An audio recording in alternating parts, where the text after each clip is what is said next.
made it to this episode. That's good. That's good.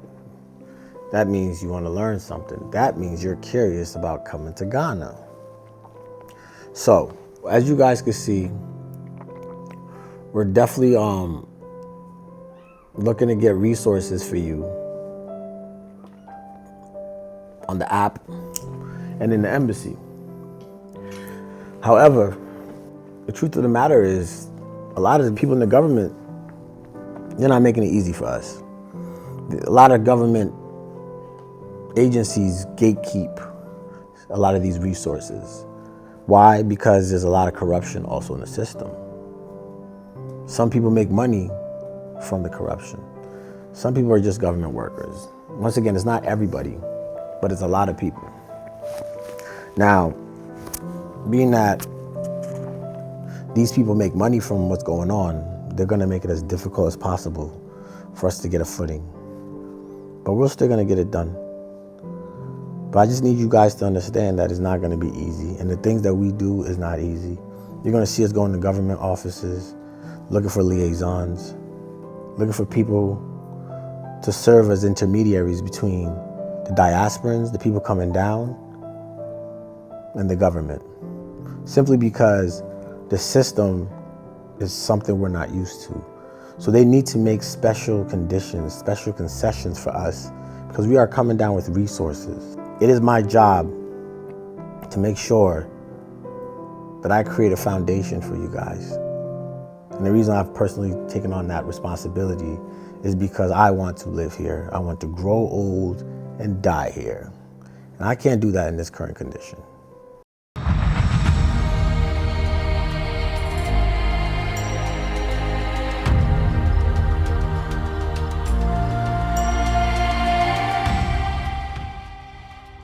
Yeah, so check, we just had a nice interview with Justin, man. It was a dope interview. It was actually unexpected, but I just figured that you guys could benefit from it somehow. It's pretty interesting because I didn't even know that he actually got a job here. I thought he actually was like part of the founding fathers, but I guess not. But man, it was dope, man. He came and got a job. I don't know too much about Justin, but I'm in his office. Clearly, Kofi's very well acquainted with him. So we're gonna get some insight from Justin of being a diasporan or a transplant or an expat, whatever you wanna call it, and being in Ghana and operating in Ghana. So Mr. Justin, how are you today? I'm good. Nice to meet you, man. Nice to meet you too, Mr. Justin. Nice to meet you. Mr. Justin, what do you do in Ghana? You don't need to say Mr. Justin, just say Justin. Justin, I'm sorry. What do you do in Ghana? I run an agency, Results Advertising. So I'm the Chief Operating Officer for Results, creative agency. Okay. The best in Ghana, by the way. How long have you been operating in Ghana? Results is like 14 years. Oh, wow. 14 years in Ghana, yeah. And I came on board 2015. Okay. From London. London. How long did you live in London? Born and raised. Oh, wow. Born and raised in London. What made you come to Ghana? Born and raised in London. I get asked this question a lot. As I sit here, I don't even know why I moved, to be honest. So your parents aren't Ghanaian or anything? Yeah. My parents, so I think my parents always talked about coming back home. Okay. So they brainwashed me into thinking Ghana was a beautiful place to move to. So no, we used to come back and forth on holiday. Okay. From the 80s right through to the 90s. And we used to just come and visit. Right. So it was always just part of the upbringing, right. You know. So even though I was born, raised in school, everything worked in Ghana, in London, just coming back and visiting for a month, 2 weeks, 2 months. Right. Every year we would come back. So I think I just developed a natural love, for Ghana. But the move was really because I just saw an opportunity. So my background in London was in brand, creative, advertising. That was what I went to school for. And I worked for a few creative agencies in London, but I just saw an opportunity to use my experience and come here and try it. So it wasn't really, truth be told, at the time when I moved, a few of my friends from the US and from UK were moving here. Okay. And they just kept saying, Justin, try it, try and see what's going on. And You know, in London was great. It is fantastic, as you probably know. But in terms of the corporate culture, you know, it wasn't that great. Right. You know, I don't want to go into you know some of the issues there, but we know what the West is like compared to Africa. Right. So an opportunity arrived on the doorstep, and then I took it. You know, and at the time, to be honest, it was never really going to be a permanent move. You know, my family and I said, let's go over and try it, Right. and we can review it every year. Right. This was in 2015. We said, let's review it every year. Let's not burn any bridges in UK. Let's just try and see what it's like. 10 years later, we're still reviewing. We're still reviewing. Okay. So was it hard? Was it hard to start up in UK? Not really, to be honest. Not really, because fortunately, you know, my parents had really laid a good foundation for us. So What's a good foundation? Because a lot of expats I deal with, they'll say, "Oh yeah, it was so hard because I had to have all my money, or people were stealing money." Not really. Look, luckily we have a home here. You know, we have a home here, so that is obviously a solid foundation. You know, you don't need to be worrying about rent and all those sort of things. So we got a home here, but then also there was a bit of a social infrastructure as well, friends, family, you know. So before we moved, we had already done a bit of research and connected with our people, our social circle, just to help that transition quite easy. And then I landed a job before I moved. I landed a job. So in terms of financially, it wasn't difficult. The difficult part was, if anything at all, was really just adapting to the corporate culture. Okay. You know, because the way things are done in the UK in terms of the corporate culture are very different here. So there were some learnings I had to, and I think I'm still learning as well. But you know, it's just the way we do business here in Ghana is quite different to how it is. Like how? It's very much about who you know. 90% of your success is based on people you know, either people you've gone to school with, people you grew up with, and those sort of things. Do you understand what I'm saying? So for someone coming in, what would be the easiest way to kind of leapfrog that? Be out there and connect through social circles, make friends, just connect with people as much as possible. Right.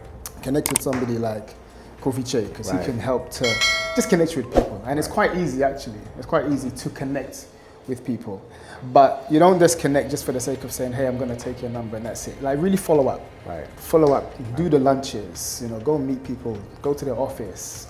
Hang out with them. Go to church. You know, church is a massive facilitator of business as well. You know, some very, very influential people in the churches. So don't just go to church just for that, though. Go to church because you actually believe. But my question is, a lot of people say, okay, well, you know, dealing with the Ghanaians, you know, the work ethic, things like that, it's kind of hard. How do you navigate that? It can be hard. You got to adapt.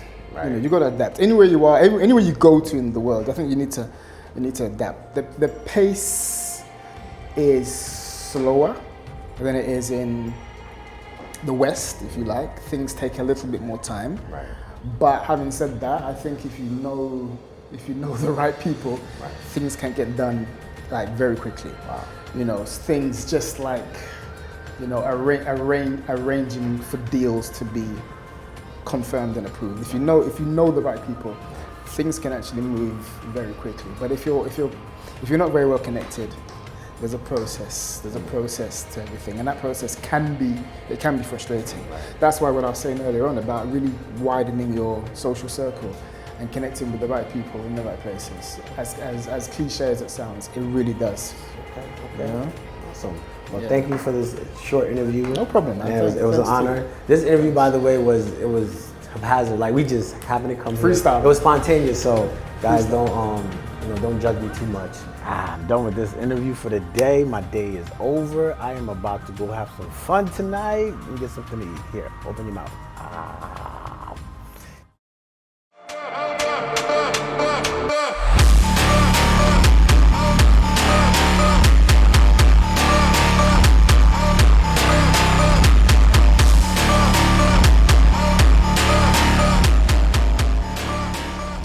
guys, man, it was a long day, man. All these meetings, man. It's time to have some fun. I need to de-stress.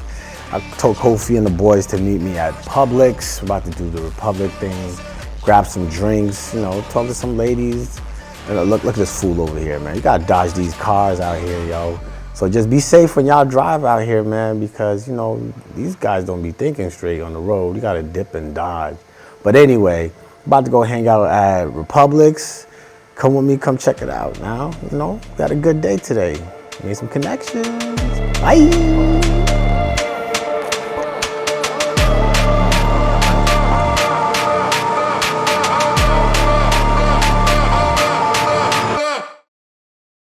This place is a little dead right now.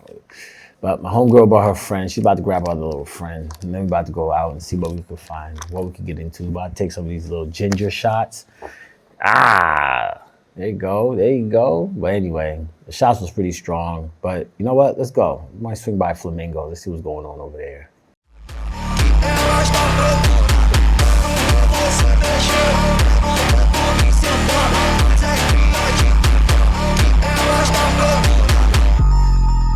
Yo, we got the pastor with us. I got my pastor with me. Listen, we going out tonight. Hey, yo, hold on. Come here. This guy helps me sin. Yo, this guy helped me sin, right? This is Father Kofi, and this is Pastor Andrew. All right, Andrew's going. He's directing the night tonight. What are we doing, Andrew? Going to the beach. Going to the beach. We are going to the beach. At midnight. Yeah, at midnight. Yeah, that's crazy. When was the last time you went to the beach at midnight? Come to Ghana. Eh? The vibes are here, man. The vibes are here? Tell him the vibes are here. Can y'all even hear him? What'd he say? I said the vibes are here. Just have to come to Ghana. GH vibes, Ali. What'd you say, Pastor? GH vibes. Yo, Ghana, come to Ghana. Yo, we're going to the beach at 12 o'clock at night. Yo, we out.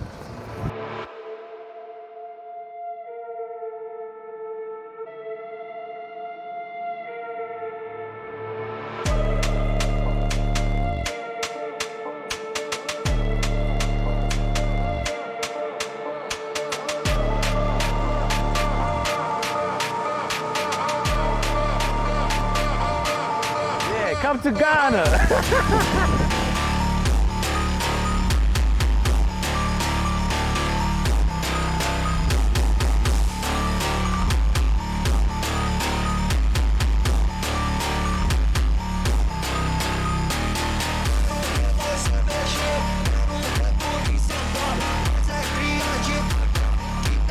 GH Vibes, come to Ghana.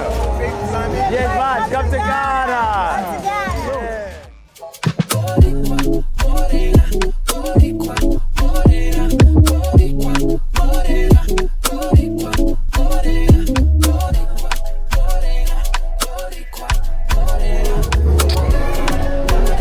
After hitting on the receptionist lady, yeah, I'm about to go back home, taking this party back to the house. Look at this dude putting fire on his balls.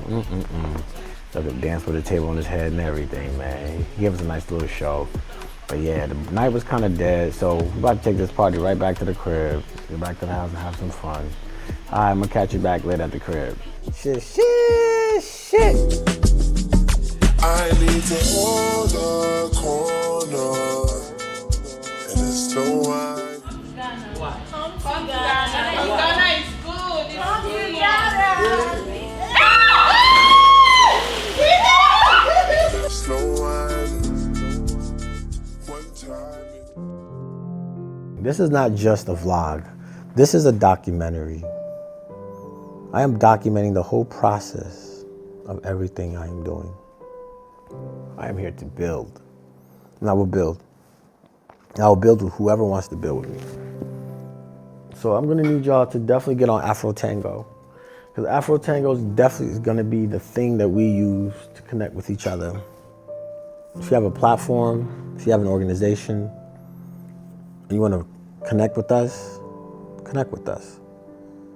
Let's work together. Let's make this thing happen. Because we can't do it by ourselves. And we're hoping that by doing what we're doing, by showing you what we're doing and where we're trying to go, we get some people to help us.